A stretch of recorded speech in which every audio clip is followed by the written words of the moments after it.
How Afrobeats is making the world listen. In 2006, a crew of young musicians from Nigeria set up the hottest coalition of Nigerian DJs. The group comprised artists living in the country as well as in the growing diaspora around the world. Their mission was to promote the kind of music that was popular in West Africa at the time, by acts like P Square, Tu Baba, and Dabanj. These were tunes with elements of electronic and dance music set to African percussion, as well as including hints of highlife, dancehall, hip-hop, and R&B. Origins traceable across the spectrum of black expression. It was obvious that Africans living abroad were craving their own music, because that's one of the ways they could connect back home, says DJ Neptune, one of the earliest members of the coalition. This was before we started having blogs coming into the game, he says. Over the years, the kind of music they were promoting has become known as Afrobeats, a term that describes the most popular music coming out of West Africa. Coined in the aughts, Afrobeats, with an S, is similar in name to the Afrobeat music popularized by Fela Kuti in the 1970s, but is distinct in its more modern origin and flavor. While Kuti's music was characteristically political and orchestral, Afrobeats is often jovial, digitally produced, and sung in English, West African, and Pidgin languages. Now, artists from Africa are rapidly reshaping the sound and texture of pop music, and Afrobeats just had its biggest year ever. Burna Boy and Wizkid, two of Nigeria's biggest stars, both took home Grammys in the past year, and American pop stars have eagerly tapped into the scene. After a dazzling appearance on Drake's Certified Lover Boy, fellow Nigerian Tems delivered one of the year's best records with her EP, If Orange Was a Place. There was also the viral rise of Ghanaian-American Afro-fusionist Amare, whose Kali Uchis-assisted remix of her 2020 single, Sad Girls Love Money, became an anthem for independent women across the internet. Editor's picks. Last fall, Nigerian-born artist CK's Lovestruck single, Love Nwantiti, became a top 40 hit in the US. This after emerging as one of Shazam's most searched songs, and dominating TikTok for months. Afrobeats had its year of widest coverage from my perspective, CK says. The music reached places it has never reached. Even with its recent Western crossover moment, Afrobeats can't be separated from African culture. It's in the percussion and deep bass of Burna Boy's On the Low, a standout on his 2019 album, African Giant, and in the treatises on colonialism, economics, and politics throughout the record. You can feel it in last summer's global smash, Essence, which earned the Lagos-born Wizkid his first entry on the Billboard Hot 100 as the lead performer. He nabbed his only number 1 as a guest on Drake's Afro-Caribbean smash, One Dance, reaching the top 10. The song's chorus, Only You Fit Hold My Body, is a testament to the diligently rhythmic language of the diaspora. To a population's power to morph stilted tongues, injecting texture and vibrancy into the English language. The same can be said for the original version of Nigerian singer Fireboy DML's Peru, released last summer. It's like hearing all of Afrobeat's most compelling traits served up at once. Its intoxicating rhythm, courtesy of Nigerian producer Sheezy, unrolls over seductively polyrhythmic drums, while Fireboy's vocals gallop smoothly to the percussive beat. The Pidgin English dialects that are spoken throughout West Africa guide the song's inherent charm. Fireboy recently teamed up with Ed Sheeran for a remix of Peru, and he's set to embark on his first US tour in February. In the next 2 to 5 years, Afrobeats is going to be the greatest, most recognized genre in the world, Fireboy says. We are talking not just European tours, not just UK tours or whatnot, but world tours. A growing listener base. Nigeria is the bastion of Afrobeats, producing most of the stars who have penetrated the West in recent years. Industry insiders point to the country's population of more than 206 million, comparative wealth, and more developed music business ecosystem as contributing factors to its dominance. They're all across the planet, as well, says Jules, a successful Ghanaian producer and DJ. Everywhere you go, Nigerians are there, and Nigerians are very loud and proud about where they come from. They support their own. Related stories. Back in the early 2000s, the hottest coalition found itself pushing for an audience many Western countries hadn't yet recognized as a significant demographic. The narrative has started changing, says Neptune. The acceptance we have now can't be compared with that time. I fly into America and land in Atlanta, and as I am heading home I am hearing a Davido song playing on V103, or I am walking to the mall and I'm hearing a Mr. Easy record playing. It's almost impossible to say you don't know there's a genre called Afrobeats. According to Pew Research, between 2000 and 2015, the African immigrant population in just the United States more than doubled, exceeding 2 million. It was the fastest growth rate for any population during the time. Nigerians make up the largest share of that demographic, with about 348,000 Nigerian immigrants living in the United States as of 2017. By now, many of these people have children who grew up straddling two cultures, the kinds of listeners the hottest coalition hoped to reach back in 2006. Except now they make up a significantly more visible part of pop culture.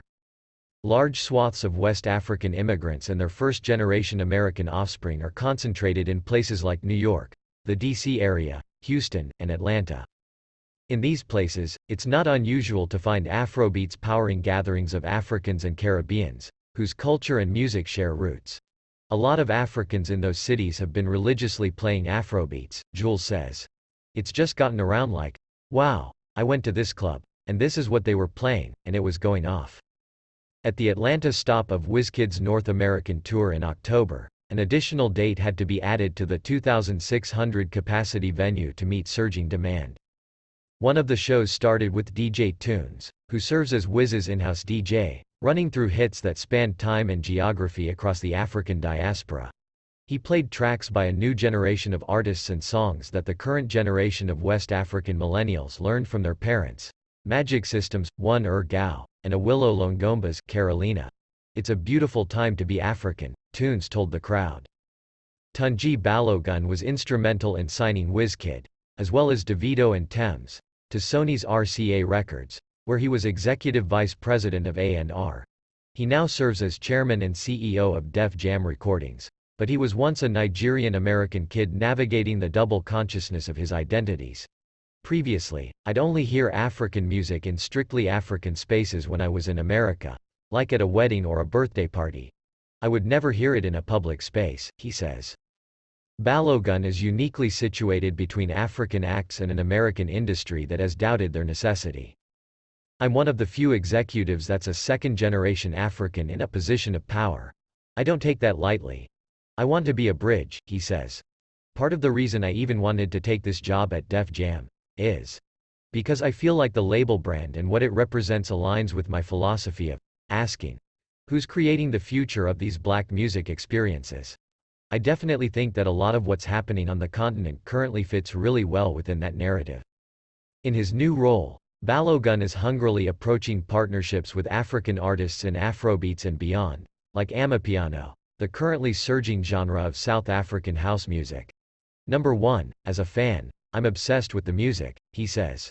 Number 2, as an executive, I know that the audience is growing and that it can cross over to a wider array of fans and listeners. A global sound now more than ever, Western audiences are accustomed to encountering African culture. South African Trevor Noah is one of America's most beloved comedians. Millennial Ghanaian-American novelist Yaa Gyasi has won major awards for her 2 books on African and American life. Beyoncé sampled Nigerian author Chimamanda Ngozi Adichie on a world-stopping track. Yet, the strongest and most direct connection to the heartbeat of Africa seems to coalesce in the music from the continent, and in the music, composition is key. Just as Noah, Gyasi, and Adichie thread together global experiences, the most successful Afrobeats producers are the ones who can manage to fuse together all of the world's forms of musical expression and create something new. I always want to give props to producers. Wale Olawarakende, a Nigerian journalist and the African music columnist at The Face magazine, says, "Without them, our music wouldn't mutate as seamlessly as it does, and then there'd be no variety." Jules is a particularly talented alchemist of international music. Take Wish You, a single from October's Spectacular Sounds of My World. Featuring sweet singing from Nigerian DACA recipient Manny Wells and cool raps from Dreamville MC Ba, who is Sudanese American. Wish You starts with Brazilian Bale funk beatboxing before introducing soft house pianos and African percussion. I feel like all of those sounds are appealing to people of different cultures, different ethnicities, different backgrounds, Jules says. Essence co-producer P2J says he and Wizkid align in taste and intention, working to widen the scope and audience of Afrobeats by merging African elements with styles like reggae and R&B.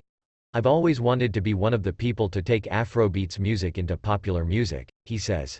As one of Afrobeats' most prolific and versatile producers, the London-based Nigerian beatsmith has worked with everyone from Burna Boy, Tiwa Savage, and Wizkid to Eminem, Alicia Keys, and Beyoncé. That Afrobeats is becoming such a force in the United States is no small feat.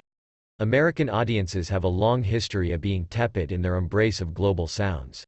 To break records in the US is a very different ballgame than the UK, says Nikita Chauhan, a BBC Radio 1 Extra alum who now manages Ghanaian producer Guilty Beats.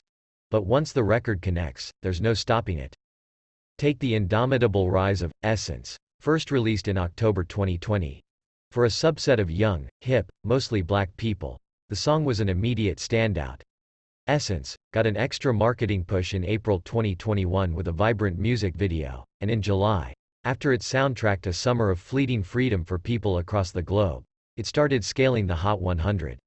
Sure, a Justin Bieber feature on the remix didn't hurt, but Wizkid mania had taken a firm hold of Afrobeats lovers stateside.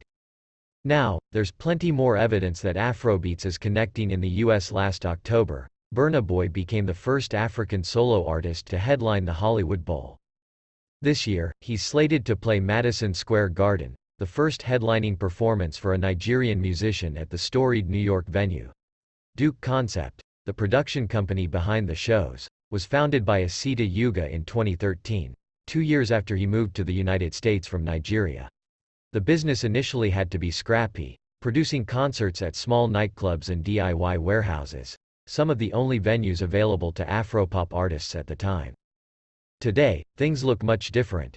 In 2018, Duke Concept secured a partnership with Live Nation, and last year spearheaded the US tours of African acts such as Wizkid, Omale, Alamade, Adekunle Gold, and Diamond Platnumz. It's quite inspiring to see, because these are the dreams, Yuga says.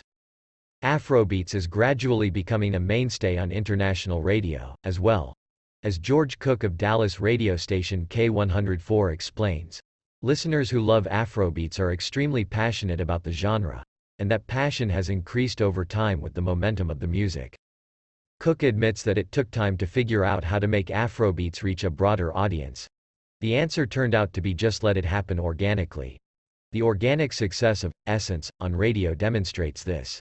And now, I am hopeful for the bigger and broader success of other Afrobeat songs, like CK's Love Nwantiti. Producer Jules, DJ Neptune, and P Square, from left, illustration by Sean McCabe. Images used with illustration, from left, courtesy of Jules. Geography, Dan Steinberg, AP Images. The future is in Africa, it's pretty clear, Africa is the next frontier, singer Amare says.